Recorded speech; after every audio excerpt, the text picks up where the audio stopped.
Hello and welcome to another episode of KPMG Singapore Budget Insights, where we unpack key recommendations. Enterprises play a crucial role in driving Singapore towards its aspirations of building an inclusive and prosperous future. However, rising expenses in utilities, rent, energy, and raw materials are posing significant challenges for enterprises in Singapore. As we gear up for the upcoming budget, we explore how Singapore can empower enterprises to thrive and meet current challenges and seize new opportunities within their respective sectors. This ensures access to business opportunities, bolsters competitiveness of enterprises, and paves the way for Singapore's economic growth.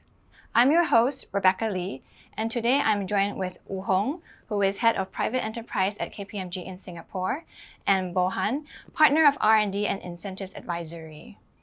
In today's episode, we tackle a critical topic: can enterprises scale up in an environment of rising costs? Woo Hong, Bohan, thank you for joining us. Pleasure. Same. Let's start off with a question for Woo Hong. With inflation soaring and cost of running business accelerating, should enterprises be worried, and what advice will you give them on staying competitive and agile? In our KPMG Global Survey of CEO, it reveals concern about the ongoing economic uncertainty. 68% of the CEO noted that the rising interest rates and the tightening of monetary policies could prolong any potential recession. Furthermore, from our interaction with industry players, we see a noticeable dip in Singaporean business confidence, with lesser business expressing satisfaction with the current business climate. About 4 out of 10 enterprises have experienced negative impacts due to the rising business costs over the past 6 months. So to stay competitive and relevant, Singapore enterprise need to do 3 things. First is to enhance its own internal capabilities.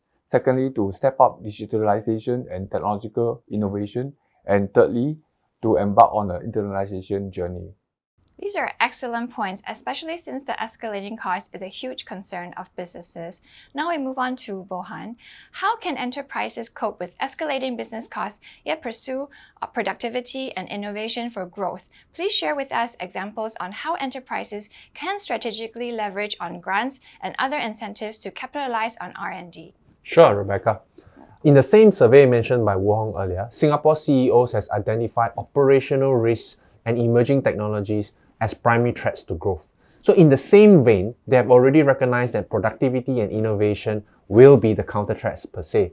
Innovation is an interesting and yet tricky topic. The word innovation by definition will give the impression that a company would need to develop something new or groundbreaking, and that will be a daunting task for many enterprises. So pursuing innovation could be just adoption of innovation. So in our view, keep an open mind to technologies available in the market as they become more and more accessible, as you can see with AI and machine learning. And that would help companies to stay competitive. R&D, on the other hand, is a different agenda. R&D can potentially create a competitive edge, but R&D can involve financial risk because projects can fail.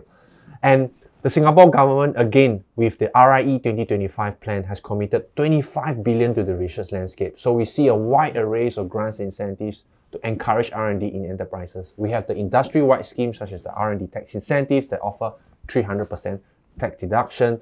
We have grants to promote product development. Even the sector-specific schemes, they have their specific grant schemes to support the companies in that sector to undertake R&D. So in terms of strategically leveraging on grants incentives, the important thing is to plan ahead. To plan ahead of projects that needs to be done in the next few years, the resources that's required, then scout for grants and incentives that can support. Great, and very useful examples shared. Thank you. Moving on to the next question for Woo Hong. Singapore can play a pivotal role in fortifying the resilience and capabilities of enterprises in the country amid headwinds. What do enterprises want for Singapore Budget 2024? Generally, enterprises seek measures that support growth, such as tax incentive, funding for innovation, streamlined regulations, and initiatives to enhance digital capabilities. For SME pursuing growth, there's also now the urgent need to embrace ESG initiatives to stay relevant and for future growth in revenue. But integrating the ESG practices is not so easy, especially for less resourced SME. These businesses often lack the expertise, resources, and the financial incentive to invest in ESG initiatives.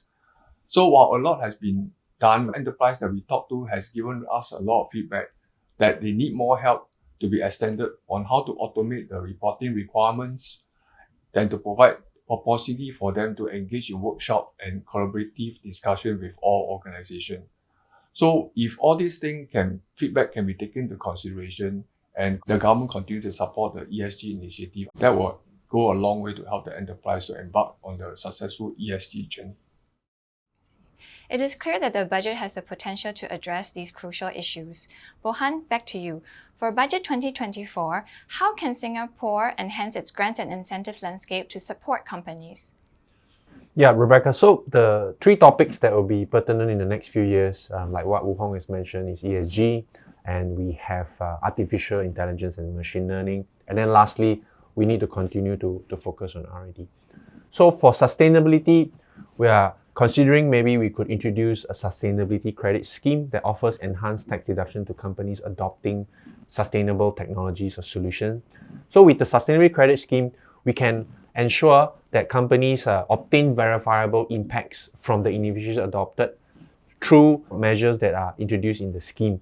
And for artificial intelligence and machine learning, we should make it pervasive, just like some of the software tools that's used widely by all companies now. We should have grant schemes to uplift all employees to learn about machine learning and artificial intelligence, data management, data analytics, and so forth. So for R&D, we already have the R&D tax incentive that offers one of the highest tax deduction available to R&D activities in Singapore. But that only covers the expense side of the equation. We should look at the other side of the equation, which is the income. So the IP development incentive, we can expand it to include patentable IP, not just registered IP. We can also expand the income that is incentivized to sales and products or services that is attributable to IP.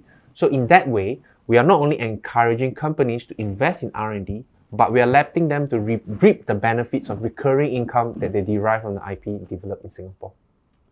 Thanks, Bohan. You have outlined some great recommendations to boost digitalization, R&D, and sustainability in this dynamic landscape. And this is why we talk about KPMG's Singapore Budget Insights, shedding light on opportunities for enterprises, for them to explore strategic approaches such as leveraging grants and incentives to navigate the rising cost of doing business effectively. A special thank you to Wu Hong and Bohan for sharing their views with us today.